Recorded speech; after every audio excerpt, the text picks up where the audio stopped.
A dica de hoje é sobre poder constituinte.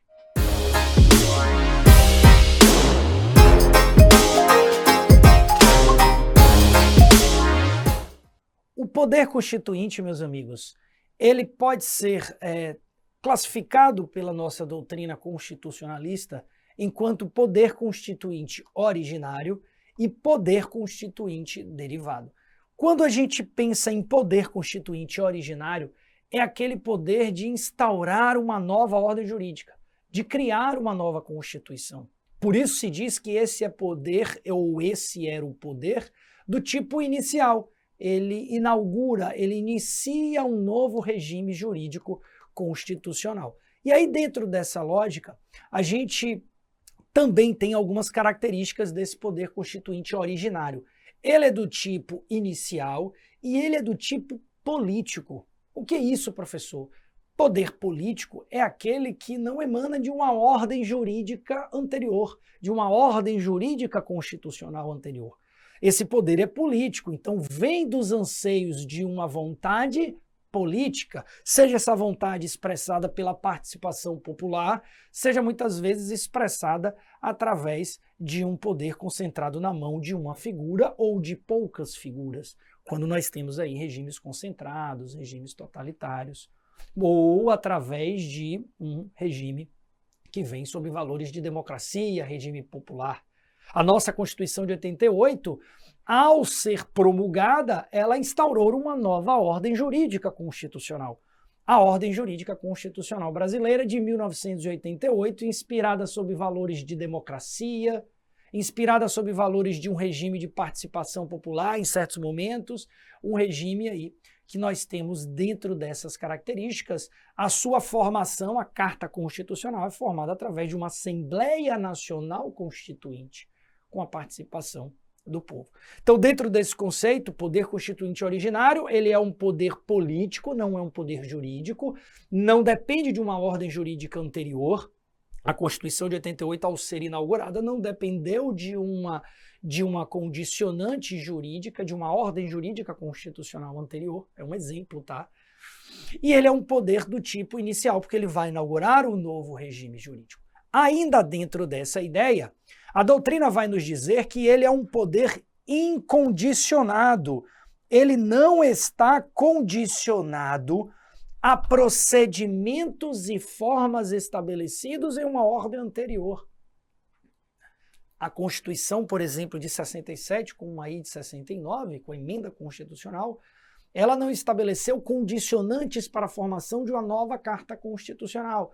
Dito de outra forma, a Constituição de 88 ela não foi inaugurada, ela não foi instaurada tendo em vista a observância de procedimentos condicionais anteriores.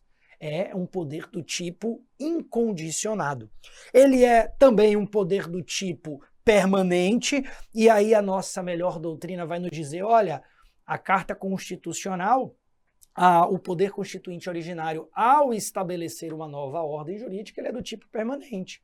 A nossa carta ela irá ser dotada de vigência, validade, produção dos seus efeitos. Teremos essa ordem constitucional até o momento de uma instauração de uma nova carta constitucional, por exemplo, de um novo regime jurídico constitucional. Ele é permanente. Ele não é um prazo fixo. Olha, a Constituição de 88 terá apenas 15 anos de vigência. Não. A instauração do poder constituinte originário por meio aí consubstanciado na inauguração de uma nova Constituição, ela é do tipo permanente. Não está limitado juridicamente a situações estabelecidas em uma carta anterior, e ele é classificado também como um poder que é autônomo, tá? Não é um poder dependente. Beleza? Essas são as características que podem aparecer em sua prova. Por outro lado, nós temos um poder que é chamado poder constituinte derivado. Se o primeiro nós utilizamos a sigla PCO, Poder Constituinte Originário, no segundo nós utilizamos a sigla PCD, Poder Constituinte Derivado. Este poder ele vai assumir características diferentes do PCO. Como assim, professor? Aqui no Poder Constituinte Derivado, nós temos que ele é um poder jurídico. Ele é um poder jurídico, diferente do PCO. Por que jurídico?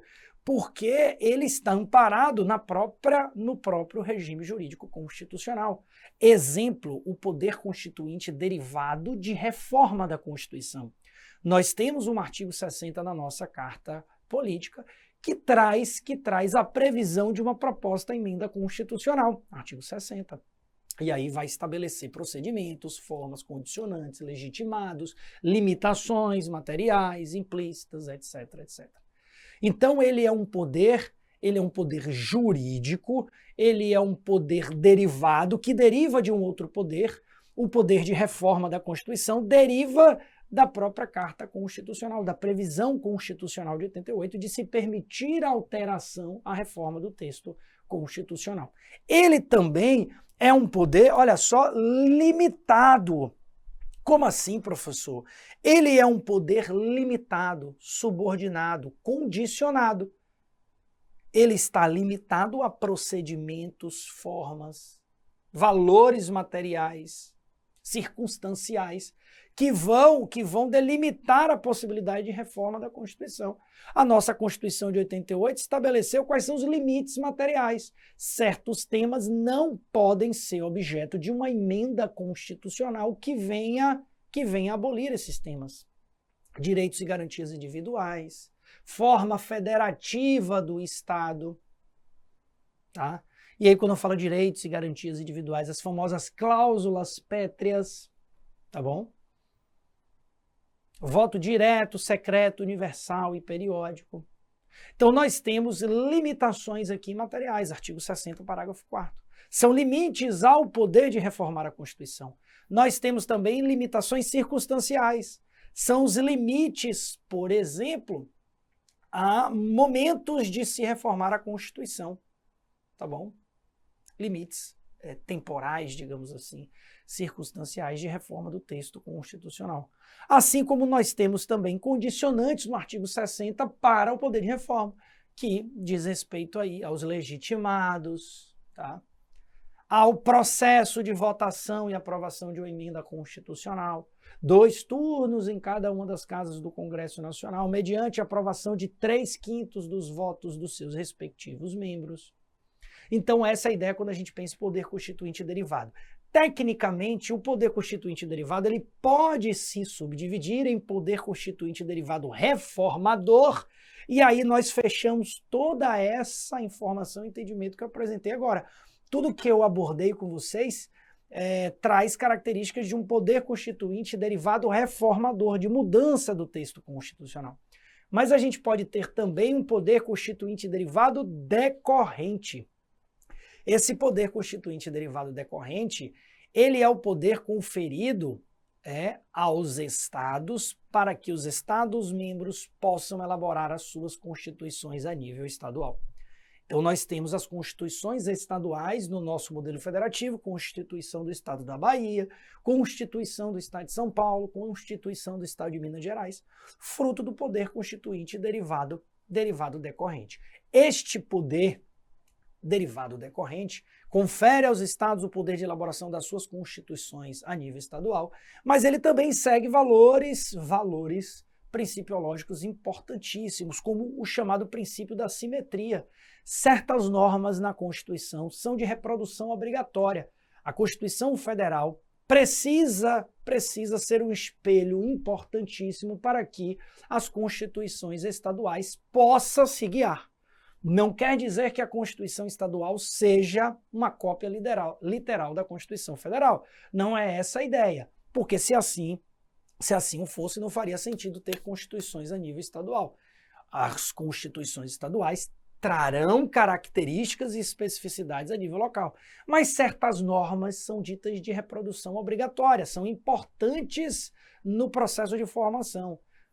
Normas que digam respeito ao processo legislativo, o poder de reforma da Constituição a nível local, a iniciativa reservada sobre certos temas para apresentar projetos de lei a nível legislativo. Então, meus amigos, só para que vocês pudessem entender um pouquinho mais acerca desse poder constituinte derivado decorrente. Nós temos poder constituinte originário, poder constituinte derivado. Dentro do poder constituinte derivado, poder reformador, de reforma do texto constitucional, e poder estabelecido ou poder decorrente conferido aos estados para a elaboração das suas constituições a nível estadual. Tá bom? Então essa foi a dica no tema do poder constituinte.